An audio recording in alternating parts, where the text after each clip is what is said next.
Telecast समय गणेश जी के दिन चल रहे हैं और गौतीर्थ तुलसी तपोवन गौशाला में इतना सुंदर अनुष्ठान चल रहा है। मैंने अपने 31-32 साल के कोर्स में ऐसा गणेश जी का अनुष्ठान नहीं देखा। हृदय से हाथ रख करके बोल रहा हूँ।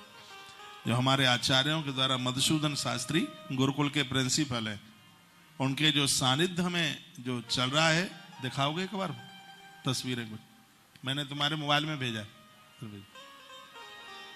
इतना अद्भुत, इतना अनुष्ठान, तो उसके लिए भी मैं कुछ बातें आपको बोलता रहूंगा। यदि आपने गणेश जी नहीं भी बिठाए तो आपके घर में गणेश जी तो होंगे। समी पत्र चढ़ाइए, जिससे आयुष बढ़ेगा, जैसे उम्र बढ़ेगी, रोग दूर होंगे, घर के झगड़े खत्म ही हो जाएंगे। समी का पेड़ ही भगवान गणपति के लिए प्रकट हुआ है। मैं रास्ते में राकेश भाई को पूछ रहा था, इनकी गाड़ी में था मैं, तो मैं इन्हें पूछ रहा था, इधर बेंगलोर में लोग गणेश जी को मानते हैं क्या? तो बता रहे थे घर घर में पूजा हो रही है, लोग बहुत मानते हैं। और देवों में सबसे पहले पूजने वाले भगवान गणपति है। भगवान गजानन हैं, जिनकी कृपा से सब कुछ प्राप्त हो जाता है। आपने गणेश जी नहीं भी बिठाए हैं तो भी जो आपके घर में गणेश हैं, उनको एक मखाना जानते हैं आप? मखाने की छोटी माला गणेश जी को, बेलपत्र की माला गणेश जी को, और दूर्वा की माला गणेश जी को आप पहनाइए, आनंद हो जाएगा। दूर्वा वंश वृद्धि करता है। दूर्वा बेलपत्र की माला है, संपत्ति देती है, और मखाने की माला पति और पत्नी में दूरियां नहीं होने देती, झगड़े नहीं होने देती। ये बड़ी इसकी महिमा है। सुपारी पान में रख करके जरूर उनके ऊपर चढ़ाएं, बहुत आनंद हो जाएगा। मैं वही कथा में आपको लौटा के ला रहा हूं प्रसंग में।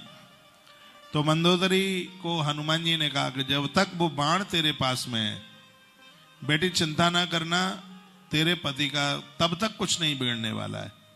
हनुमान जी लौट के आ गए, कहा कि मुझे ऐसा लग रहा है कि तू बहुत भोली है, सीधी है, तू बता ही देगी।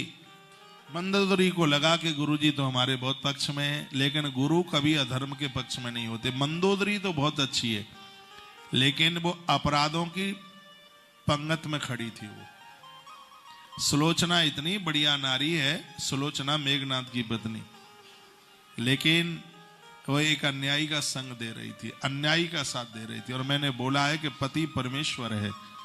यदि वो अपराधों का संग दे रहा है तो नारी को पति को छोड़ने में कोई दोष नहीं लगता। रावण को यदि मंदोदरी छोड़ देती होती तो मंदोदरी को कोई दोष नहीं लगता। मेघनाथ को यदि मेघनाथ की पत्नी सुलोचना छोड़ देती तो उसको किसी भी प्रकार का कोई दोष नहीं लगता। हमारे ग्रंथ कहते हैं कि पति परमेश्वर है, पति परमात्मा का रूप है, लेकिन पति बिगड़ा है, भ्रष्ट है, गिरा हुआ है। तो ऐसे पति को छोड़ने में नारी को किसी भी प्रकार का कोई दोष नहीं लगता।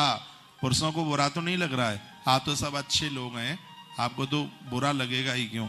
मैं तो उन पुरुषों की बात कर रहा हूं जो बिगड़े हुए हैं, स्त्री लंपट है, चरित्रहीन है, दुष्चरित्र वाले हैं।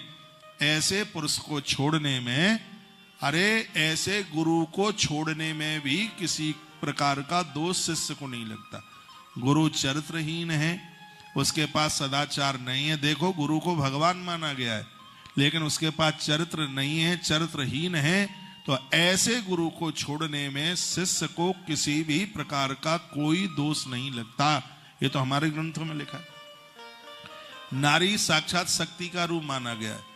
नारी बहुत वंदनीय, बहुत सम्मान के लायक है, लेकिन नारी के पास में चरित्र नहीं है, पति को धोखा देती है, गैर पुरुषों से वो बात करती है।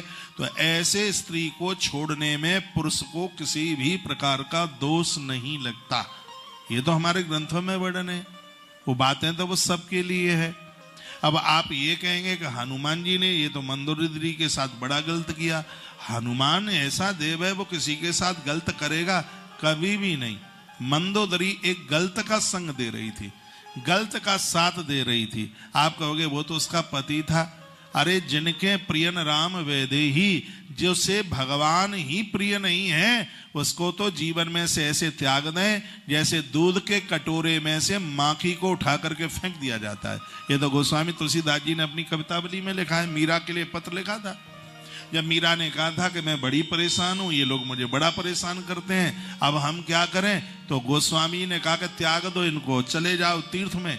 और मीरा त्याग करके चली गई थी वहां द्वारका में, और भगवान को जाकर के बोली, मेरो तो गिरधर गोपाल दूसरो ना कोई। मीरा की आंख से ऐसे आंसू निकले, वो मंदिर आज भी भेंट द्वारका में है। भगवान की बाजुआं आगे निकल करके आई, मीरा को भगवान ने उठाया, अंक में भरा, मीरा भगवान के विग्रह में समाहित हो गई। तो तुलसीदास जी ने अपनी कवितावली में वो लिखा है, जिनके प्रिय न राम वेदे। अरे जो भगवान के नहीं है वो कैसे हमारे हो सकते हैं। तो ये बात मेरा कहना इसलिए ज्यादा जरूरी था, इस कथा को सुनकर के लोगों को लगेगा कि तो हनुमान जी ने छल कर दिया और ऐसे ऐसे मंदोदरी से वो बाण ला करके तो ठीक नहीं किया। हनुमान जी तो कभी बुरा कर ही नहीं सकते। हनुमान तो उनका संग देंगे जो सत्य के साथ खड़ा है। रावण तो सत्य का विरोधी था, राम के सामने हथियार लिए खड़ा हुआ है, सत्य का वो तो विरोधी था। ये आसुरी ताकतें साधना करके बहुत इनके शक्ति आ जाती है इनके पास, लेकिन उस शक्ति को परास्त करने के लिए एक विवेक की आवश्यकता है, और वो विवेक हनुमान जी महाराज के पास में था। हनुमान जी लौट करके आए और फिर कहा मंदोदरी को, बेटी मुझे ऐसा लगता है कि तू मानेगी नहीं, तू बता देगी उस बाण के बारे में। अब मंदोदरी को लगा कि गुरुजी मुझे बहुत ज्यादा चाह रहे हैं, तो हाल ही बता दिएगा। गुरुजी चिंता ही ना करो, बाण को मैंने खम्भ में चिनवा दिया है, जिसकी जानकारी किसी को है ही नहीं। और जैसे ही मंदोदरी ने कहा कि बाण को खम्भ में चिनवा दिया, उसी समय इतनी जोर से मुष्ट का प्रहार किया हनुमान जी ने, खम्भ फट गया, उसमें से बाण लेते हुए हनुमान जी अमर आकाश की तरफ उड़ गए।